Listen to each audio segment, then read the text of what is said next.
विश्वान् देव सवितर्दुरितान् परासो यद्भद्रं तन्नरासो।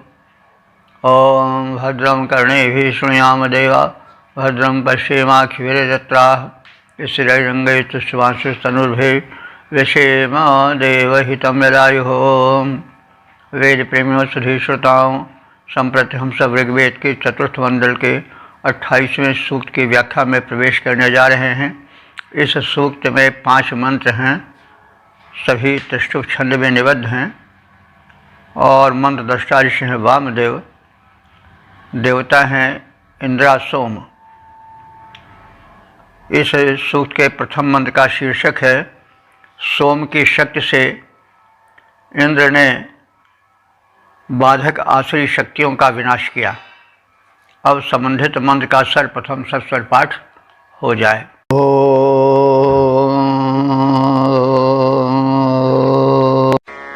त्वाजुजातवतत्सोमसख्य इन्द्रो अपमनवे सस्रुतस्कः अहन्न हिमर्णात् सप्तसिन्धो नपावृणोदपि हिते वखानि।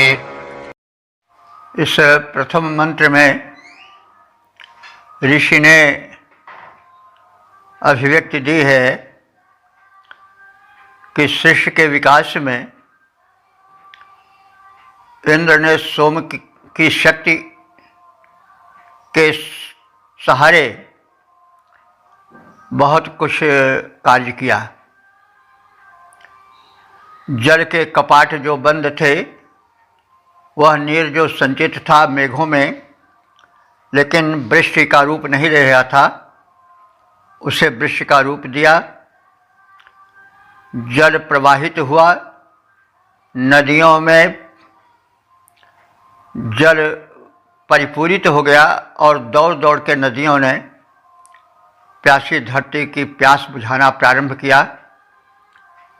प्राणी मात्र का कल्याण हुआ और विकास का प्रथम सोपान चल पड़ा। आप सब जानते हैं कि सभ्यता का विकास प्रारंभ में नदियों के किनारे ही हुआ। चाहे सिंधु घाटी की सभ्यता हो, चाहे नील घाटी की सभ्यता इजिप्शियन कल्चर हो, चाहे दजरा फरात के किनारे विकसित होने वाली सभ्यताएं हों, प्रायः नदियों के किनारे ही सभ्यता का विकास हुआ, क्योंकि जल पर्याप्त मात्रा में मिलता था और नौका द्वारा व्यापार भी उससे संभव था। तो यह एक व्यवस्था है। इसी व्यवस्था से व्यवस्थापक का अनुभव स्वयं हो जाता है। कितनी सटीक व्यवस्था है कि जल आकाश का, नदियां पहाड़ों से निकली हैं और वे दौड़ दौड़ करके जल भर कर प्यासी धरती की प्यास बुझा रही हैं, सभ्यता के विकास में योगदान दे रही हैं। तो ये सब एक बृहद मस्तिष्क की योजना है और उस योजना को ऋषि ध्यान माध्यम से समझ करके मंत्रों में अभिव्यक्ति दे रहा है।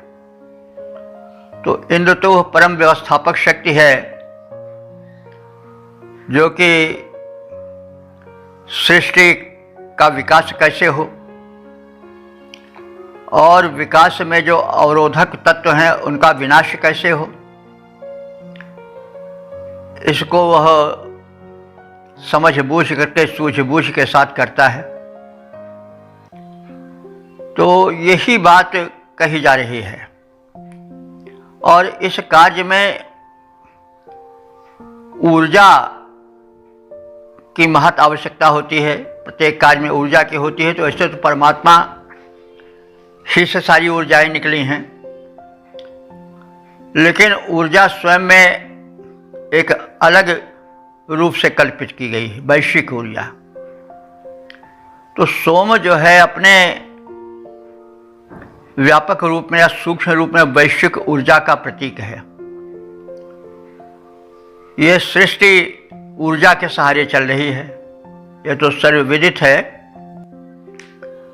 तो ऊर्जा या शक्ति ही शक्तिमान को महान बनाती है। शक्ति और शक्तिमान अलग नहीं है, फिर भी विचार करने पर शक्ति ही तो शक्तिमान को महान बनाती है।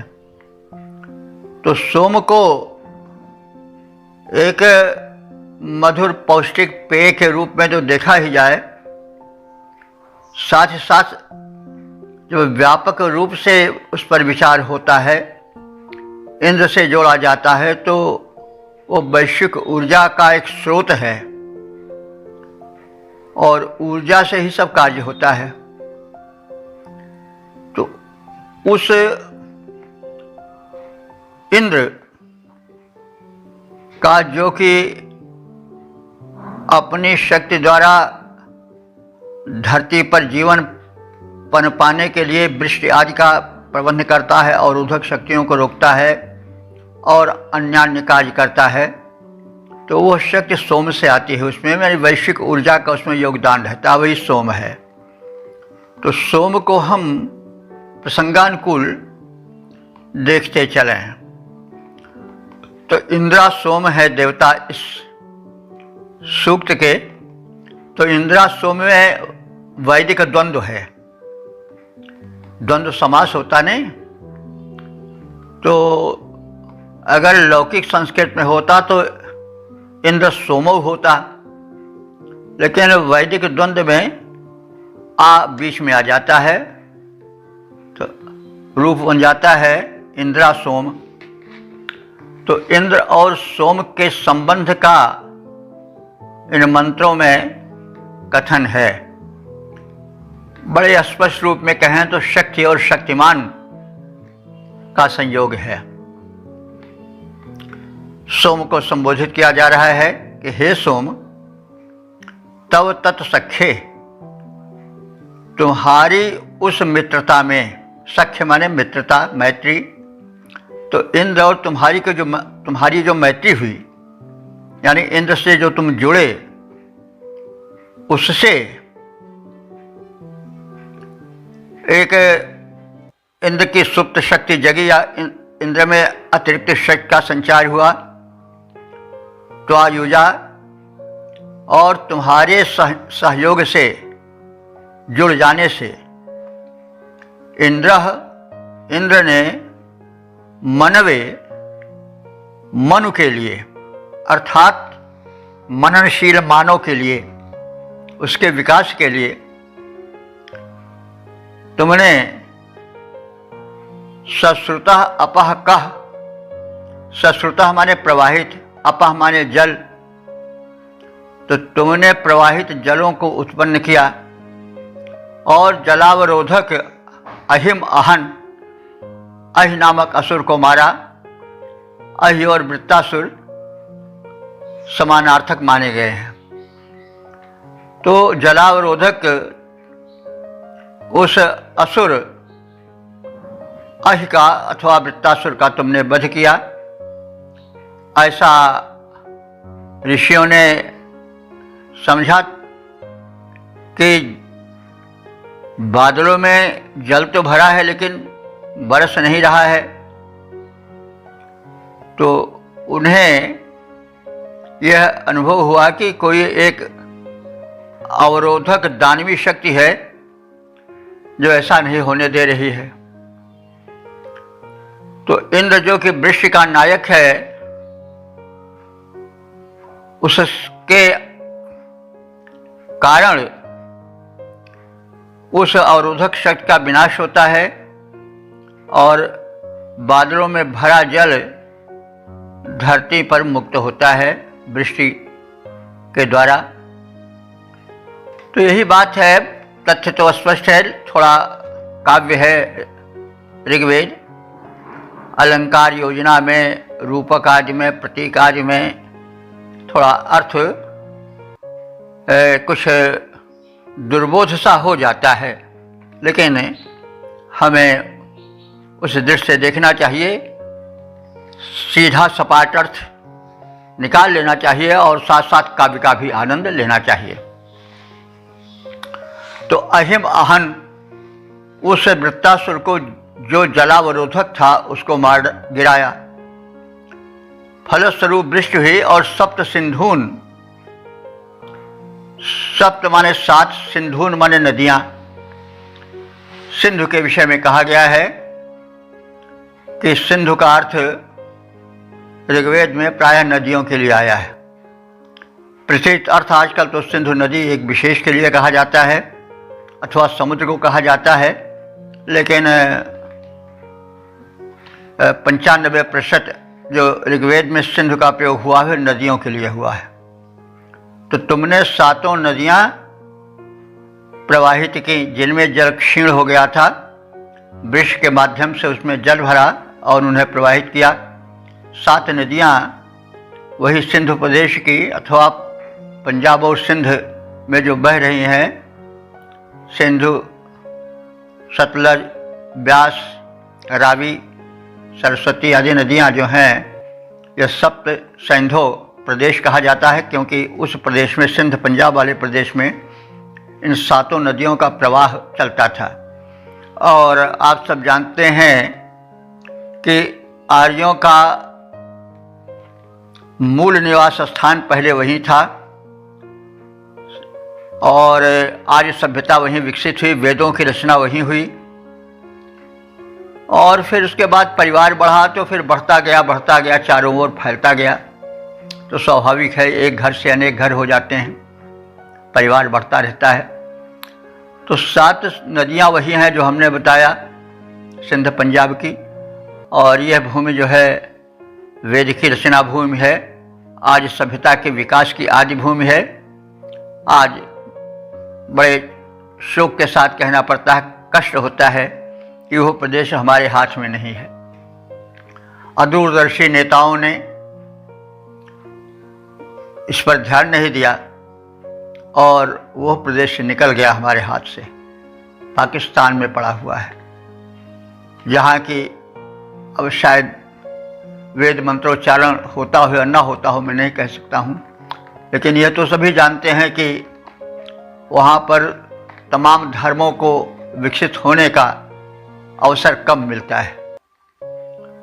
तो खैर, तो इंद्र ने सभ्यता विकास के लिए इन 7 नदियों में जल भर करके उन्हें प्रवाहित किया और अपहिता एवं खानी अपावृणोत, और जो जल वृष्टि के द्वार थे जो बंद थे, यानी वृष्टि नहीं हो रही थी बादलों से, उन द्वारों को खोल दिया और मुक्त वृष्टि होने लगी। तो हे सोम, तुम्हारी मित्रता तथा सहयोग से इंद्र ने प्रवाहित जलों को मनु के लिए, अर्थात मनु के पुत्रों के लिए, मनुष्यों के लिए उत्पन्न किया और उन्होंने, यानी इंद्र ने तुम्हारी ही ऊर्जा से उत्पन्न शक्ति से अहि नामक असुर का, वृत्तासुर का संहार कर 7 सरिताओं में अपार जलधार भरकर उन्हें प्रवाहित किया तथा वृत्तासुर द्वारा अवरुद्ध कपाटों को खोल दिया। पद्य रूपांतरण है, हे सोम, तुम्हारी मैत्री ने जब इंद्रदेव का साथ दिया तब मनु के हेतु प्रवाहित जल की धार उन्होंने खोल दिया। अहि को मारा, 7 नदियों में भरा सलिल का नव प्रवाह जल गमन हेतु कर दिया मुक्त, वृत्तासुर द्वारा रुद्ध राह। ओम वेद प्रियों, श्री श्रोताओं, संप्रति हम सब ऋग्वेद के 4 मंडल के 28वें सूक्त के दूसरे मंत्र की व्याख्या में प्रवेश करने जा रहे हैं। मंत्र दृष्टा ऋषि वामदेव, देवता इंद्रासोम और छंद त्रिष्टुप है। शीर्षक है सोम के प्रभाव से इंद्र का सूर्य के अनिष्टकर विकिरण को रोकना। अब संबंधित मंत्र का सर्वप्रथम सस्वर पाठ हो जाए।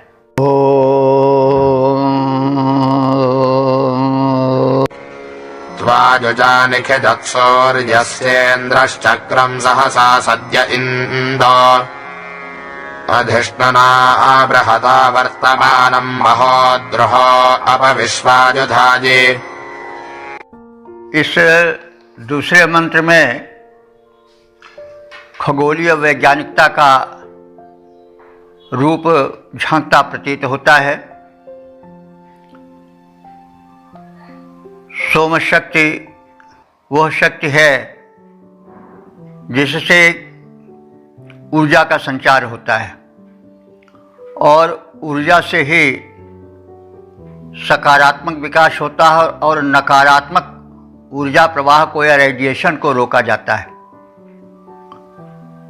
तो सोम के प्रभाव से इंद्र ने यह महत्वपूर्ण कार्य किया। देखिए, यह तो विज्ञान सिद्ध बात है, अब हम लोग इसको जान पाए हैं, लेकिन ऋषियों ने बहुत पहले जान लिया था कि सूर्य से धरती को जीवन मिलता है, लेकिन सूर्य की किरणों में सकारात्मक ऊर्जा के साथ साथ नकारात्मक ऊर्जा भी होती है और वो नकारात्मक ऊर्जा विष का कार्य करती है और सकारात्मक ऊर्जा जो है अमृत का कार्य करती है। तो आप धरती में जीवन विकास देखें तो आपको जो है वह सकारात्मक ऊर्जा के प्रभाव से अमृत तत्व स्थान स्थान पर छिटका हुआ मिलेगा और नकारात्मक ऊर्जा के प्रभाव से विषैले पदार्थों का भी साथ साथ आपको संयोग मिलेगा इस भूमंडल पर। तो पृथ्वी पर जो आता है वो सब आकाश की देन है। उसमें सूर्य प्रमुख है क्योंकि सबसे निकट का प्रतापी तेजस्वी मतलब नक्षत्र है जो धरती को जीवन देता है। तो वनस्पतियाँ और जीव जगत कुछ ऐसे होते हैं जो नकारात्मक ऊर्जा को या रेडिएशन को सोख लेते हैं। जैसे सांप हैं, बिच्छू हैं, ये सब क्या करते हैं कि उस नकारात्मक ऊर्जा को, विष को अपने में समेट लेते हैं तो बड़े खतरनाक, लेकिन अगर वे खतरनाक न होते तो विष इतना फैल जाता कि आदमी बेमौत मरता। इसीलिए हमारे यहाँ सांपों की पूजा की जाती है और शंकर ये सांप और बिच्छू पाले रहते हैं। तो ये भी एक वैज्ञानिकता है, लेकिन हमारे यहाँ विज्ञान को धर्म के माध्यम से व्यक्त किया गया है क्योंकि धर्म में 140 शक्ति होती है। धर्म का सहारा न लिया जाए तो ग्रहण वगैरह लगता है तो लोग सूर्य को देखें, चंद्रमा को देखें या और तमाम कार्य, स्नान वगैरह जो दातून वगैरह है, ये सब बता दिए गए धर्म में है तो लोग ज़रूर इसको करते हैं, नहीं तो लोग दातूनन करें, तमाम आदमी नहाबेन करें। और अगर कानून बना दिया जाए तो लोग न नहाए और न नहाए, उसके बाद 4 गवाही पेश कर दे कि हम तो दिन में 3 बार नहाते हैं। तो मनुष्य में कुछ दुर्बलताएं होती हैं, इसलिए दूरदर्शी लोगों ने धर्म से विज्ञान को जोड़ दिया, लेकिन विज्ञान ध्यान देने पर प्रकट होता चलता है। तो प्रसंग यह था कि सूर्य मंडल से जो सकारात्मक और नकारात्मक ऊर्जाएं निकलती हैं, जो कि नेगेटिव एनर्जी का रेडिएशन होता है, उसको रोकने के लिए इंद्र ने ही प्रबंध किया। ओजोन परत एक है, हम सब जानते हैं कि ओजोन परत है वो उस नेगेटिव रेडिएशन को, जो विकिरण होता है जहरीला सूर्य की किरणों से निकल करके, उसको ओजोन परत आकाश की रोक लेती है। धरती पर अल्प विष आ पाता है और उस अल्प विष को, जैसे हमने अभी कहा, वनस्पतियाँ और कुछ विषैले जीव सोख लेते हैं और प्राणियों के विकास का अत्यधिक अवसर मिलता है। तो इंद्र ने उस व्यापक विष के प्रवाह को, जो कि सूर्य के किरणों से निकलता है, अमृत भी निकलता है, तो उस जहर को रोकने के लिए ओजोन परत बनाई है। आप कभी कभी सुनते होंगे कि वैज्ञानिक लोग चिंता व्यक्त कर रहे हैं कि जो प्रदूषण धरती पर बढ़ रहा है उसके कारण ओजोन परत में छिद्र होता जा रहा है, और ओजोन परत में छिद्र हो जाएगा तो उसका दुष्परिणाम होगा कि अनेक रोग और जो जीवनी शक्ति है उसको सूख लेने वाले तत्व बढ़ेंगे और मनुष्य का या प्राणी मात्र का जीवन संकट में पड़ जाएगा। तो अब इस विकिरण को और ओजोन परत को समझ लें तो इसी को जरा आलंकारिक भाषा में कहा गया है कि इंद्र ने सूर्य चक्र पर अपना अधिकार जमाया। तो अब शब्दार्थ के माध्यम से देखें, इसी छाया में, इसी आशय में मंत्रार्थ समझने की चेष्टा करें। इंदु का संबोधन है इंदो। इंदु का तो हम जो प्रचलित अर्थ जानते हैं वो है चंद्रमा, कुंद, इंदु समदेह, उमा रमन, करुणा, अयन। लेकिन इंदु का ऋग्वेद में व्यापक अर्थ हुआ है सोम के लिए। चंद्रमा इंदु इसलिए कहा जाता है कि वो आनंददायक है और सोम भी आनंददायक है। तो ऋषियों ने सोम को ही इंदु अधिकाधिक रूप में माना। बाद में यज्ञ की प्रथा समाप्त होती गई, समय के प्रवाह में इंदु चंद्रमा के लिए प्रचलित हो गया और सोम का अर्थ दब गया। लेकिन ऋग्वेद में तो मूल रूप में है। तो इंदु का संबोधन है इंदो, तो हे सोमदेव,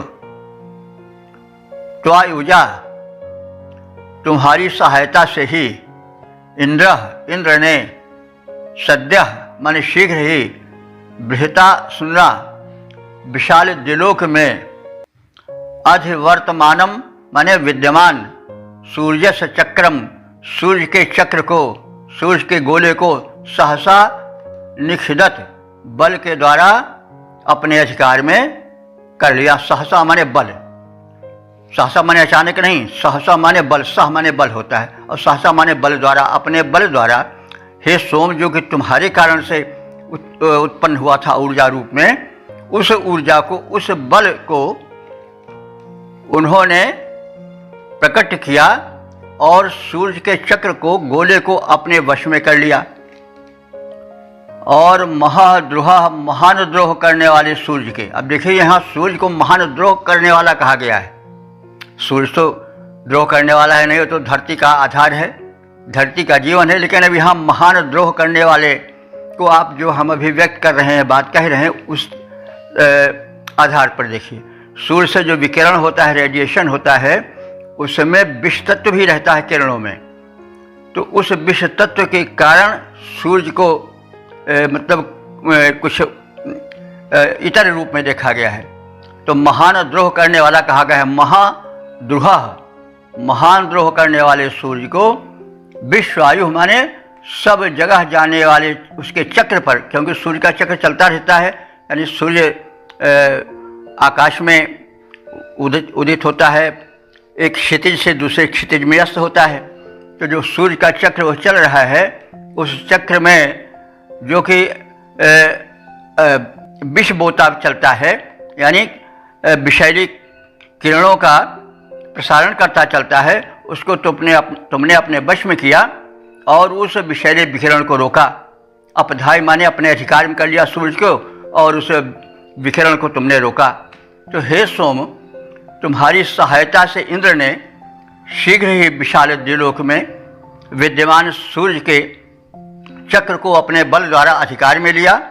सर्वत्र गमनशील सूर्य के उस भस्मक रूप को, जो कि विषैली किरणों के विकिरण के कारण उत्पन्न होता है, उसको नियंत्रित किया, यानी ओजोन परत बना दी और इस प्रकार से विषैली किरणें धरती पर आने से रुकी या बहुत अल्प मात्रा में आई। तो पद रूपांतरण है, हे सोम, शक्ति के केंद्र इंद्र, पाए सहयोग तुम्हारा, सूर्य चक्र को किए नियंत्रित अपने बल के द्वारा। ध्वंसक रूप सूर्य का जो ऊष्मा द्वारा झरता है, पा तेरा सहयोग इंद्र, उसको वश में करता है। हे सोम, तुम्हारी ही बल से, तुम्हारी ही ऊर्जा के कारण यह संभव हो सका। तो अब इसको हम जरा और नज़दीक से देख लें कि सूर्य के हानिकारी विकिरण की ओर संकेत इस मंत्र में है, जिसके कारण धरती पर प्राणियों को हानि हो सकती है। सूर्य के किरणों में विष भी होता है और अमृत भी होता है। तो जो विष आ रहा है उसके विकिरण, रेडिएशन को इंद्र ने रोका, इस ओर संकेत है। और उस हानिकर तत्व से पृथ्वी को बचाया और उसने ओजोन परत का प्रबंधन किया, यानी एक ऐसी परत आकाश में बिछा दी कि जिसने उस विषैले पदार्थ को रोकने का, छानने का कार्य किया, वहीं रोक दिया। तो ये ओजोन परत तो आज विज्ञान का विषय है।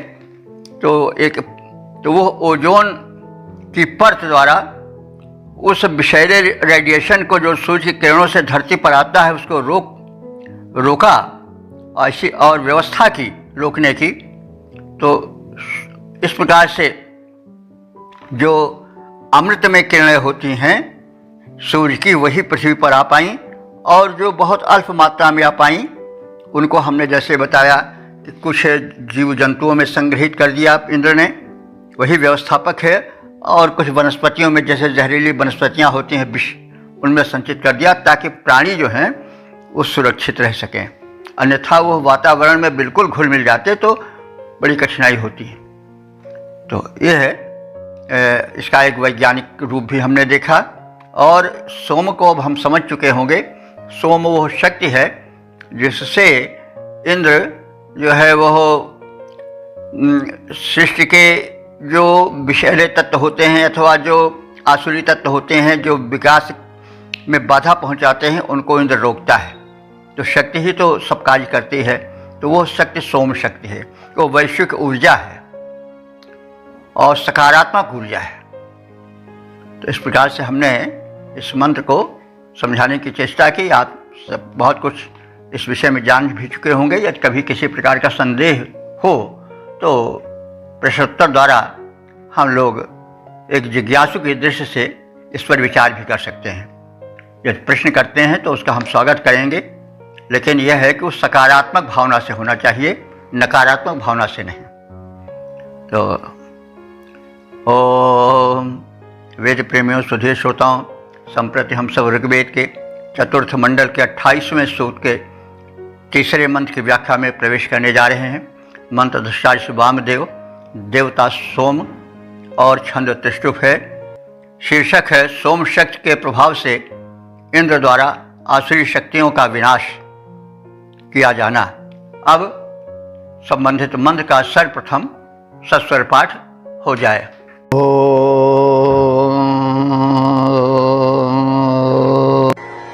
अहन्निन्द्रो अदः दग्निरिन्दो पुरादस्योन्मध्यन्दिनादभीके दुर्गे दुरोणे कृत्वा न जाताम् पुरो सहस्राशर्वाणि बर्हीत। इस तीसरे मंत्र में सोम की सहायता से इंद्र ने और क्या कार्य किए, किस प्रकार से आसुरी शक्तियों का विनाश किया, इसका कथन है। तो आप सब जानते हैं कि जीवन के विकास को रोकने के लिए बड़े कुतत्व हैं और वे अहरनिश करोड़ों की संख्या में जीवन को बाधित करने की चेष्टा करते रहते हैं। सूर्य की किरणों से, चंद्र की किरणों से, सोम के सहयोग से, जो इंद्र है, व्यवस्थापक है, परमात्मा है, वो जीवन के विकास में बाधक तत्वों को नाश करता है। उन्हीं बाधक तत्वों को राक्षस कहा गया है। पिछले मंत्र में कहा गया है कि इंद्र ने सूर्य पर नियंत्रण किया और उस नियंत्रण द्वारा जो राक्षस थे, विनाशक शक्तियां थीं, उन पर अंकुश लगाया। बात है, सूर्य और चंद्र के किरणों में एक शक्ति होती है जो कि ऊर्जा प्रदायक होती है। कल चंद्रग्रहण था। चंद्रग्रहण पर और सूर्य ग्रहण पर विचार हो रहा था। उसमें एक विचारक ने यह भी कहा, यानी इस पर काफी विचार हुआ कि भाई आज के वैज्ञानिक तो मानते हैं कि एक खगोलीय घटना है ग्रहण, गति है, ग्रह नक्षत्रों में वे घूमते रहते हैं, कभी कभी जब आमने सामने हो जाते हैं तो अवरोधक बन जाते हैं, तो वही ग्रहण है। जब धरती और सूर्य के बीच में चंद्रमा या सूर्य आ जाते हैं तो कुछ ग्रहण का योग बनता है। तो ठीक है, ये तो खगोलीय घटना है, इससे क्या प्रभाव पड़ता है। तो उसके में एक सज्जन ने, किसी ने कहा कि भाई जब सूर्य की किरणें रुक जाती हैं या चंद्रमा की किरणें रुक जाती हैं तो जिनसे जो कुतत्व हैं या कीटाणु हैं अरबों खरबों की संख्या में वातावरण में फैले हुए जो दृश्यमान नहीं हैं, जो प्राणियों के प्राणहर्ता हैं, वे उन किरणों से भस्म होते रहते हैं। तो जब ये किरणें नहीं आ पाती हैं तो वे कीटाणु जो हैं वे बढ़ते जाते हैं, भस्म नहीं हो पाते हैं। इसलिए धरती पर एक नकारात्मक ऊर्जा का विकास होता है और जो आसुरी वृत्तियां या आसुरी कीड़े मकोड़े हैं जो कि सूक्ष्म हैं, वे मनुष्य पर हावी होने लगते हैं, प्राणियों पर हावी होने लगते हैं। इसलिए जो कहा गया है घर से मत निकलो, सूर्य चंद्र को खुली आंखों से न देखो और स्नान आदि करो, तो वो विधान कुछ वैज्ञानिकता लिए हुए है और हमको भी समझना चाहिए कि हमारे सनातन में जितनी व्यवस्थाएं हैं वे सब अंधविश्वास नहीं हैं, उनमें वैज्ञानिकता है। भले उस वैज्ञानिकता को लोग ठीक से न समझे हैं, बात अलग है, और वैज्ञानिकता पर जब आरूढ़ हो जाता है धर्म तो वही अंधविश्वास भी बन जाता है। लेकिन वैज्ञानिकता है तो बहरहाल कुछ उसी और संकेत इन मंत्रों में भी है। तो राक्षस से केवल वृत्तासुर ही नहीं बल्कि वो तमाम विषाणु हैं, वायरसेस हैं जो अरबों खरबों की संख्या में मिले रहते हैं, जिनमें अधिकांश सूर्य की किरणों से नष्ट होते हैं, उस ऊष्मा से नष्ट होते हैं, चंद्र की किरणों से जिनको क्षति पहुंचती है वो सब रुक जाती है और वे तो कुछ ही मिनटों में अरबों खरबों की संख्या में बढ़ते हैं, क्योंकि ये कीट जो होते हैं बड़ी जल्दी बढ़ते हैं। एक कीड़ा अगर शरीर में चला गया तो बस वो फिर बढ़ता रहता है और कुछ घंटे में वो अरबों खरबों की संख्या में हो जाता है, रक्त संचार को बाधित कर देता है। तो इसीलिए तो जब वायरसेस चले जाते हैं तो उनका रोकना बड़ा कठिन हो जाता है, चाहे वो जिस मर्ज के हों, क्योंकि ये बड़ी गए एक, लेकिन कुछ ही मिनटों में उस हजारों लाखों करोड़ों की संख्या में हो जाते हैं। वो बड़ी जल्दी विकसित होते हैं और इतने हो जाते हैं कि रक्त प्रवाह रुक जाता है, कफ तत्व बनने लगता है। तो ये सब एक विज्ञान है, ये बड़ा सूक्ष्म है, जिसको हमारे ऋषियों ने देखा था, संकेत मात्र से कहा। तो हम चेष्टा कर रहे हैं कि उस वैज्ञानिकता को स्पष्ट करने की। इंदो हे सोम अभीके, अभीक कहते हैं संग्राम को। देखिए हमने कहा कि ऋग्वेद में संग्राम के युद्ध के बड़े पर्यायवाची हैं, क्योंकि युद्ध भी अनेक रूपों में फैला हुआ है, रोग शोक आदि व्याधि शत्रु मित्र तमाम सब। तो इसलिए जीवन एक संघर्ष है, संग्राम है, इससे घबराना नहीं चाहिए, ये तो करना ही पड़ेगा, हर व्यक्ति को लड़ना पड़ेगा। तो शत्रुओं की व्यापकता को समझना चाहिए। वैसे ही इसी भाव के बोध के लिए बड़े पर्यायवाची युद्ध के वेद में है, कुछ ऐसा समझ पड़ता है। अभीक माने होता है संग्राम, अभीके माने संग्राम में। मध्यम दिनात पुरा, मध्याह्न से पहले ही, मध्याह्न आप जानते हैं दोपहर का काल मध्याह्न होता है। मध्यम दिनात पुरा, मध्याह्न काल के पहले ही इंद्र ने दस्युन अहन, दस्युओं को मार डाला। अब दस्यु यहाँ पर जितने प्राणियों के हानिकारक हैं वो सबल, वो दृश्यमान हो या अदृश्य हो, वो सब शत्रु ही हैं। जैसे हमने अभी कहा कि जो वायरसेस फैले हुए हैं अगणित संख्या में, जो दृश्यमान नहीं हैं और जो शरीर में प्रविष्ट हो जाते हैं, तो फिर एटम बम भी नहीं काम करता है। कोरोना से हम लोग देखें कि एटम बम वाले देश त्राही त्राही कर गए, घुटनों पर आ गए, कुछ नहीं उनका कर पाए। शायद आदमी को तो डरा देते हैं, हम डाल देंगे एटम बम, लेकिन उनको नहीं डरा पाते हैं। तो कहने का मतलब ये दस्यु हैं, डकैत हैं, इनको भगवान रोक पाएंगे। और भगवान में सूर्य चंद्र सब हैं, उन्हीं का रूप है। तो मध्याह्न के पहले ही इंद्र ने, उस परमात्मा ने, उस व्यवस्थापक ने दस्युन अहन, उन दस्युओं को, डाकुओं को, दुष्टों को मार डाला। अग्नि अदहत, और अग्नि ने उनको जला डाला। इसलिए अग्नि जब प्रज्वलित होती है तो उसकी ऊष्मा से, और विशेष करके जब आहुति डाली जाती है, तब तमाम जो कीट होते हैं, वायरसेस होते हैं, वो नष्ट हो जाते हैं और मानव अनेक संकटों से बच जाता है, रोग शोक से बच जाता है। तो इंद्र ने उन्हें दोपहर के काल में मार डाला, यानी जब ऊष्मा का आधिक्य हुआ, और अग्नि ने उन्हें जला डाला। इस प्रकार से इन दस्युओं डकैतों का, जो इतने प्रबल हैं कि हम उनको, वो छिप करके आते हैं, हम उनको जान भी नहीं पाते हैं और हमारी सारी योजनाएं असफल हो जाती हैं, उनके आगे घुटने टेकना पड़ जाता है। तो उस इंद्र की व्यवस्था ने कुछ ऐसा कार्य किया कि सूर्य ने उनको जला दिया और बचे खुचों को अग्नि ने जला दिया। दुरोणे दुर्गे, और दुरोणे दुर्गे माने भयंकर दुर्गम स्थान में, गुफा में छिपे रहने पर भी, याताम माने उन राक्षसों को, अब राक्षस तमाम है जो मनुष्य का को हानि पहुंचावें, तो सब राक्षसे हैं। जो अकारण कष्ट दें वे सब राक्षस ही हैं। तो पूर्व सहस्राणी, कई हजारों की संख्या वालों को हे इंद्र तुमने अपने पराक्रम बल से निवर्हित माने नष्ट भ्रष्ट कर दिया, मार डाला।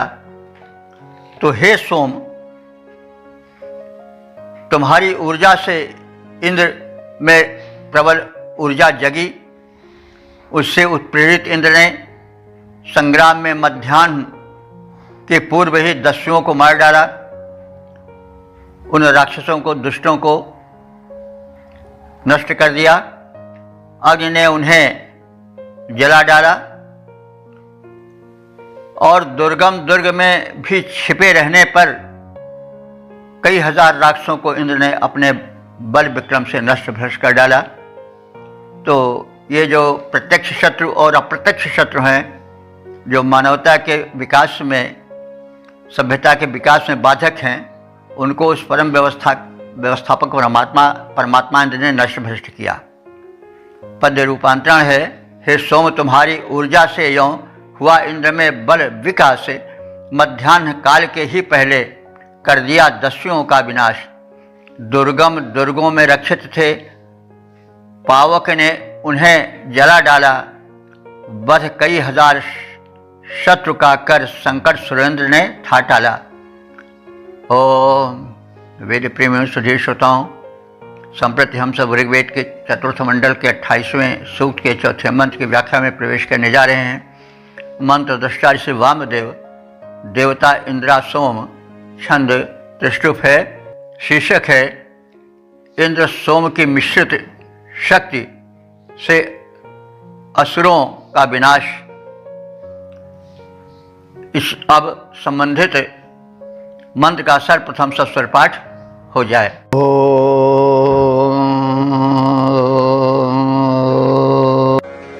विश्वस्मात् सेमदमाङ्किन्द्रदस्योन्विशोदासेरकृणोरप्रशस्ताः अबाधेथाममृणधन्यशत्रो न विन्देथामपचितिम् वधत्रैः। इस चौथे मंत्र में भी पूर्व के मंत्रों के ही भाव का विकास किया गया है। सोम शक्ति से जागृत शक्ति वाले इंद्र ने मानवता के शत्रुओं का, चाहे वे सूक्ष्म कीटाणु के रूप में हो, वायरस के रूप में हो, चाहे दैविक आपदा के रूप में हो, चाहे मनुष्यों में अधम कोट के चोर डकैत लुटेरे हों, उन सब को हे इंद्र और सोम, तुम दोनों ने मिल करके नष्ट किया और मानवता को विकास के पथ पर चलने के लिए उसका पथ प्रशस्त किया। तो इंद्र, हे इंद्र, दस्युओं ने माने इंद्र दस्युओं को, दस्यु माने डकैत, दास, नीच प्रकृति के लोग, अथवा जो कहा जा रहा है वायरसेस वगैरह सब दस्यु ही हैं, डकैत ही हैं, छिपे रहते हैं, दिख नहीं पड़ते हैं और प्रहार कर देते हैं, मनुष्य को वेंटिलेटर पर लिटा देते हैं, अस्पताल भेज देते हैं, प्राण ले लेते हैं और एक अपना आतंक जमा लेते हैं। तो ये सब दस्यु ही हैं, दस्यु, लुटेरे, डकैत, मानवता के शत्रु। तो हे इंद्र, अगर तुम न होते तो फिर क्या होता? दुनिया न चल पाती, ये डकैत प्रबल ही होते जाते, लेकिन तुमने व्यवस्थित किया इनको और तुम्हारी ही ऊर्जा, तुम्हारी ही जो सूक्ष्म शक्ति है वो मानवता का संरक्षण कर रही है, अन्यथा ये धरती चल नहीं सकती थी। तो हे इंद्र, तुमने दस्युओं ने इन डकैतों को, इन लुटेरों को, डाकुओं को, चाहे वो मानव रूप में रहे हों, चाहे वे प्राकृतिक आपदा के रूप में रहे हों, चाहे फैले हुए भिन्न भिन्न रोगों के वायरस के रूप में रहे हों, तुमने इन सब को नियंत्रित किया और विश्वस्मात् अधमान अकृणोः, विश्वस्मात् माने सबसे अधिक, इनको तुमने अधमान माने दयनीय स्थिति में पहुंचा दिया, यानी इनका सफाया किया कि ये फिर रह न जाएं, भले ही अरबों खरबों की संख्या में हो, लेकिन ये धरती पर टिकने न पाएं, और तुमने ऐसी व्यवस्था किया और इनको अधमान माने बहुत ही अधम स्थिति में, दयनीय स्थिति में पहुंचा दिया। और दासी विषः अप्रशस्ता अकृणोः, और प्रजाओं में भी जो दासी माने दासता के भाव से युक्त थे, यानी बड़े अपने को दीनहीन मान रहे थे, जो अपने आचरण से निंदनीय बन चुके थे, उनको भी तुमने दंडित किया या रास्ते पर लाने की चेष्टा की। शत्रुन अबाधे थाम, हे इंद्र और सोम, तुम दोनों ने शत्रुओं को रोका। शत्रुन अबाधे थाम, शत्रुओं को बाधित किया या शत्रुओं को रोका, उनको आगे बढ़ने से, विनाश करने से रोका। बधत्रैः अमृणतम, बधत्र कहते हैं वध के साधनों, अस्त्रों द्वारा। अमृणतम माने उनको मार डाला। अपिचितिम अविन्देथाम, और इस प्रकार से तुमने प्रशंसा प्राप्त की, सत्कार प्राप्त किया। हे इंद्र, तुमने इन दस्युओं को पतित कर दयनीय स्थिति में पहुंचा दिया। दस्युवाद की परिभाषा या उनके विषय में कहा जा चुका है। दासता भाव से भरी हीनताग्रस्त दुर्बल मानसिकता से त्रस्त प्रजाओं को तुमने धिक्कारा और उनको निंदनीय बताया कि तुम जीवन संग्राम से हार कर बैठ गए हो। ये ठीक नहीं है। सदैव दैव के सहारे हमारे सहारे कब तक बैठे रहोगे? तुम भी अपने में ऊर्जा जगाओ और God helps those who helps themselves. यह मत समझो कि हम हमेशा तुम्हारे जो है वो रक्षक ही बने रहेंगे। हमारे ही बल पर क्यों रहते हो? तुम स्वयं अपने में शक्ति ऊर्जा जगाओ। और जो लोग जीवन संग्राम से हार चुके थे, हाथ उठाकर त्राहिताही कर रहे थे, उनको उन्होंने यानी उन इंद्र ने धिक्कारा और उनमें आत्मबल संचरित किया कि तुम वही दैव दैव आलसी पुकारा और जो है वह कादर मन कर एक अधारा। तो कायर मत बनो, तुम स्वयं अपने पैरों पर संभलो। और इस प्रकार से वे लोग जो कि अपने को दयनीय मान चुके थे, हथियार डाल दिया था, प्राकृतिक आपदाओं से जूझने में अपने को असमर्थ पाए, तो उनको भी इंद्र ने सचेत किया, तुम क्यों दीनहीन बनते हो? अरे भाई देख लें, ये जब फैला कोरोना तो तमाम लोग त्राहि त्राहि कर बैठे, तमाम लोग प्राण छोड़ दिए, लेकिन भारत ने उनके विरुद्ध वैक्सीन बनाई, अपना भी कल्याण किया और विदेश में भी भेजा। तो ये है साहस। तो जो लोग प्राकृतिक आपदाओं से, इन दस्युओं से हार कर हाथ उठा देते हैं, उनके प्रति इंद्र का आक्रोश है। उन्होंने कहा कि तुम जो दयनीय बने हुए हो वह मुझे ठीक नहीं लग रहा है। तुम स्वयं आत्मबल जगाओ और इन आपदाओं का सामना करो, केवल मेरे ही सहारे मत बैठो। दैव दैव आलसी पुकारा, स्वयं अपने सहायक अपने आप बनो। तो इस प्रकार से अपचितिम अबिंदे थाम, और इंद्र ने अपने इन गुणों के कारण, इन कृत्यों के कारण, अपचितिम माने सत्कार, अबिंदे थाम माने प्राप्त किया। हे इंद्र, तुमने इन दस्युओं को पतित कर दयनीय स्थिति में पहुंचाया। दासता भाव से भरी हीनताग्रस्त दुर्बल मानसिकता वाली प्रजाओं को, जन समुदाय को उन्होंने निंदनीय ठहराया, उनकी कुत्सा की, भर्त्सना की। हे इंद्र और सोम, तुम दोनों ने शत्रुओं को रोका और उन्हें अस्त्रों से मार डाला, और बदले में लोग से तुम सम्मान पाए। पद रूपांतरण है, हे इंद्र, दस्युओं को तुमने दयनीय दशा में पहुंचाया, दासता भाव से ग्रस्त प्रजा को तुमने निंदित ठहराया। हे इंद्र सोम, तुम दोनों ने रोका और दल संहार किया, इसके बदले में जनता ने तुम दोनों को सत्कार दिया। ओ वेद प्रेमियों, सुधीर श्रोताओं, संप्रति हम सब ऋग्वेद के चतुर्थ मंडल के 28वें सूक्त के 5वें मंत्र की व्याख्या में प्रवेश करने जा रहे हैं।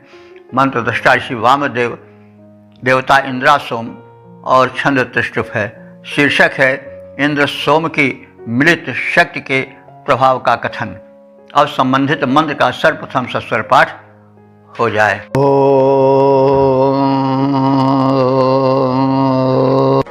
एवा सत्यं मघवाना जुबन्तदिन्द्रश्च सोमोर्वमश्व्यङ्गोः आदर्द्रतमभिहिताञ्जश्नारिरिचथुः क्षाश्चित्तद्रदानात्। इस 5वें मंत्र में ऋषि ने इंद्र और सोम के प्रशस्त कृत्यों का कथन कर उनके प्रति कृतज्ञता का ज्ञापन किया है। दोनों ने सभ्यता के विकास में जो बाधाएं थी उनको दूर किया, और जो उपकारी पशु थे और जो मानव थे उनके संरक्षण और विकास की भूमिका बनाई। सत्यम एव, हे इंद्र और सोम, तुम सत्य ही हो, यानी तुम्हारी सत्ता नकारी नहीं जा सकती। तो इंद्र जो हैं वो तो सृष्टि के नियामक, संचालक और विकास की बाधाओं को हटाने वाले हैं, और जो सोम हैं वे वैश्विक ऊर्जा के रूप में हैं, और ऊर्जा और ऊर्जावान, शक्ति और शक्तिमान का योग होता है तभी विकास होता है, तभी विपदाओं के बादल छंटते हैं। तो इसी संदर्भ में कहा जा रहा है कि सत्यम एव, हे इंद्र और सोमदेव, तुम्हारी सत्ता सत्य है, नकारी नहीं जा सकती। और एवं मघवाना, एवं माने तुम दोनों, मघवाना माने शक्ति से संपन्न हो, ऐश्वर्य से संपन्न हो। मघवा कहा गया है, इंद्र को कहा गया है, लेकिन यहाँ मघवा का द्विवचन मघवाना है, तो वो इंद्र और सोम दोनों को ऐश्वर्य संपन्न बनाने के संदर्भ में कहा गया है कि तुम दोनों मघवाना हो, यानी तुम दोनों ऐश्वर्य संपन्न हो। पूर्वम अशव्यम गोह, तुम दोनों ने, अशव्य माने अश्वों के समूह को अशव्य कहा जाता है, तो तुम दोनों ने ऊर्वम माने महान, अशव्य माने अश्वों के समूह को, और गोह माने गायों के समूह को आदर्द्रतम, बल द्वारा मुक्त किया, यानी इनको दुष्ट लोग अपहरण कर लिए थे, उससे इनको मुक्ति दिलाई। गो अपहरण का तो कई बार प्रसंग आया है। जो पणि लोग थे, एक व्यापारी वर्ग था जो था तो धनी, लेकिन शुभ कार्यों में, यज्ञ कार्यों में भाग नहीं लेता था, और बड़ा ही यो कहिए कि विलासी वर्ग और यज्ञ विरोधी वर्ग और स्वार्थी वर्ग, धन संचय पर ही विश्वास रखने वाला और अपने ही लिए अपनी कमाई को लगाने वाला वर्ग था। और इस उपक्रम में वो आर्यों की गायों को भी चुरा लेता था, उसको पणि कहा गया है, और जा करके वो कंदराओं में छिपा देता था और अवसर पा करके उनको उड़ा ले जाता था। तो गोधन उस समय बड़ा भारी धन था। तो उसी ओर संकेत है कि तुमने गायों को पणियों से, यानी उन लुटेरों से, चोरों डकैतों से मुक्त किया, और अश्वा अपहितानि, अश्मा, अश्म कहते हैं पत्थर को, पत्थर से अपहितान में ढकी हुई थी, छिपाई गई थी। अब यहाँ पर गो शब्द है, गो माने पृथ्वी भी होता है और गो माने गाय भी होता है। तो पत्थर में गायें छिपाए जाने से पणियों के द्वारा गायों को चुराने की ओर संकेत है। और पत्थर द्वारा अगर पृथ्वी को लें तो उस समय पृथ्वी पथरीली थी, जगह जगह पहाड़ उभरे हुए थे, और ज़मीन जो थी ककरीली पथरीली थी, जिसमें कि उपज का होना कठिन था, असंभव नहीं तो कठिन था ही। तो तुमने उस पथरीली जमीन को भी समतल किया और उसे कृषि योग्य बनाया। तो गो माने पृथ्वी अगर हम माने तो इसमें कहा गया है कि अश्म अपहितानि, जो कि पत्थरों से ढकी हुई थी, ऐसी धरती को भी तुमने समतल करके कृषि योग्य बनाया। अथवा जो पाषाणों से मतलब यहाँ हुआ कि पाषाण से बनी पर्वत की गुफाओं में गायें छिपाई गई थी, उसको भी तुमने उद्धार किया। और ऋचिथु, और उन्हें प्राप्त किया। तत्रिदाना, और जो शत्रु थे उनको तत्रिदाना माने संहार कर डाला। तो तत्रिदाना शत्रुओं का संहार कर डाला, यानी विरोधी तत्वों को नष्ट किया। तो इस प्रकार से हे सोम, यह सत्य ही है कि तुमने और इंद्र ने ऐश्वर्य युक्त तुम दोनों ने महान अश्वों और गायों के समूहों को मुक्त किया, उन्हें निर्बाध पृथ्वी पर विचरण का अवसर दिया और जो चोरों द्वारा चुराकर छिपाए गए थे उनको तुमने खोज निकाला। तुम दोनों ने पाषाणों द्वारा अवरुद्ध गो समूहों को और धरती को उनके बल से विमुक्त किया और शत्रुओं का संहार किया। हे सोम और हे इंद्रदेव, तुम दोनों हो ऐश्वर्य युक्त, आदृत कर घोड़ों गायों को उनको संकट से किया मुक्त, पाषाण रुद्ध धेनुओं और धरती का यों उपकार किया, अपने बल से करके विमुक्त अदल का था संहार किया। तो समग्र रूप से यह है कि सोम की शक्ति से संपन्न होकर के इंद्र ने, उस व्यवस्थापक ने, परमात्मा ने धरती को मानवता के विकास के उपयुक्त बनाया।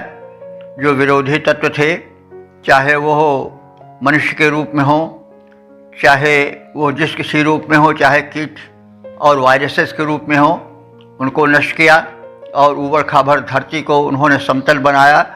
नदियों के प्रवाह को जल से पूर्ण किया, जल बाधा को दूर किया, शत्रु बाधा से धरा को मुक्त किया, आदि आदि बातें कही गई हैं।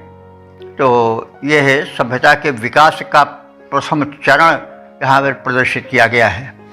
इंद्र ने वो पृथ्वी जो कि ऊबड़ खाबड़ थी, जिसमें कि चोर डकैत लुटेरे बहुत भरे हुए थे, वो चाहे सूक्ष्म वायरस के रूप में हो और चाहे मनुष्य के रूप में हो, उन सबसे तुमने धरा को मुक्त किया और तरह तरह के प्रबंधन किए और इस प्रकार से एक राजा की भांति, एक न्यायी सम्राट की भांति तुमने कार्य किया और सोम ने तुम्हारी बड़ी सहायता की और तुम दोनों ने मिल करके बड़ा कार्य किया। तो सोम से यहाँ पर उस वैश्विक ऊर्जा से है जिसके कि बल से सब कुछ होता है। शक्ति के बल पर ही शक्तिमान बनता है। शिव जब शक्ति नहीं रहती तो सब हो जाता है। इसलिए शक्ति पूजा इसी आधार पर चली होगी धर्म में, क्योंकि शक्ति ही प्रथम है। शक्तिमान से शक्ति निकल जाए तो फिर वो शक्तिमान नहीं रह सकता है। तो इस प्रकार से सोम जो है उस वैश्विक ऊर्जा का प्रमुख स्रोत है और उस ऊर्जा से संपन्न होकर के इंद्र जो है वह विकट कार्यों को करता है, मानवता विरोधी तत्वों को विनष्ट करता है, राक्षसों का संहार करता है और सृष्टि में जीवन के विकास को मुक्त वातावरण देता है। तो इस प्रकार से हमने इस सूक्त के संक्षिप्त रूप को देखा और मंत्रों का ज्ञान प्राप्त किया संक्षेप में। अब हम एक बार फिर दृष्टि डाल लें, विहंगम दृष्टि सारांश आदि की ओर। तो यह तो आप सब जान ही चुके हैं कि यह चौथे मंडल का 28वां सूक्त था। इसमें 5 मंत्र थे जो व्याख्यायित हो चुके हैं। अब तक ले जो मंत्र व्याख्यायित हो चुके हैं उनकी संख्या हो चुकी है 3362। अब इस पंच मंत्रीय सूक्त में जो कहा गया है संक्षेप में उसको जान लें। सोम शक्ति से इंद्र ने असुरों का वध किया। सोम शक्ति से ही सूर्य की नकारात्मक ऊर्जा को और हानिकर विकिरण को रोका ओजोन परत के द्वारा, जैसा अभी इस वर्ष में कहा गया है। क्योंकि धरती पर जीवन विकास के लिए कई चरणों में उस परम शक्ति को कार्य करना पड़ा। यह तो सब जानते हैं कि सूर्य का ही एक अंश है पृथ्वी। सूर्य से पृथ्वी टूटी आई तो करोड़ों वर्ष के बाद ठंडी हुई, फिर उसमें वृष्टि आदि की व्यवस्था हुई। फिर इसके बाद फिर जो हुआ कि जीवन विकास प्रारंभ हुआ। धरती उबड़ खाबड़ थी, उसको इंद्र ने अपने वज्र से यानी अपनी शक्ति द्वारा संवारा, सजाया, समतल किया, रहने योग्य बनाया। फिर विकिरण हो रहा था, सूर्य की किरणों से दोनों तत्व आ रहे थे। सकारात्मक ऊर्जा भी आ रही थी, नकारात्मक ऊर्जा भी आ रही थी। ऐसी किरणें भी आ रही थीं जो अमृत रूप थीं, ऐसी किरणें भी आ रही थीं जो कि विष रूप थीं। तो इसके लिए ओजोन परत का निर्माण किया उस परम शक्ति ने, ताकि जो विषैली किरणें हैं वहीं छन कर रह जाएं, जो अमृतमयी किरणें हैं वापा में।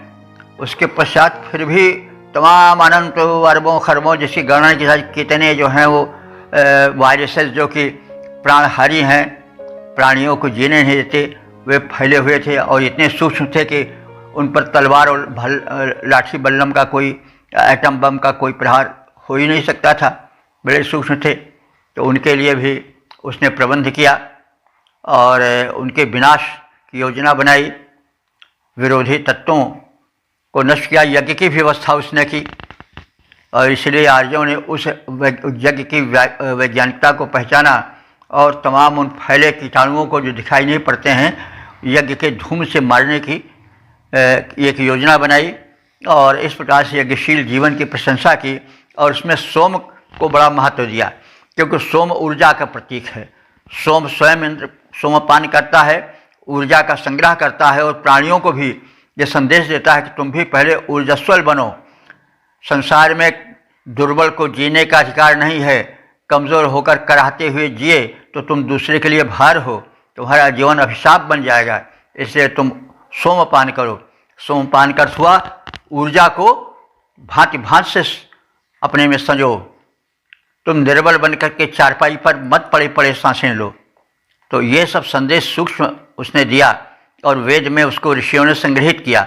हम वेद मंत्र के गूढ़ार्थ को समझें और अपने में सोम शक्ति जागृत करें। और जो कीटाणु हैं, हमारे शत्रु हैं, दस्यु हैं, हमारे शत्रु केवल मुकदमेबाज ही नहीं हैं, हमारे कोई पड़ोसी और सब वही नहीं हैं, हमारे शत्रु वे भी हैं जो कि बड़े भयंकर हैं, वायरसेस आज के रूप में फैले हुए हैं। तो यज्ञशील जीवन बिताओ और इस प्रकार से इंद्र के उपकारों का स्मरण करो, जिसने कि पाषाणावृत धरती को समतल किया, उसमें जल का प्रवाह किया, नदियों में जल को प्रवाहित किया और व्यवस्था की, सभ्यता के विकास की पृष्ठभूमि बनाई। आदि आदि रूप में हम इंद्र के उपकारों को याद करें जिनका संकेत इस मंत्र में किया गया है।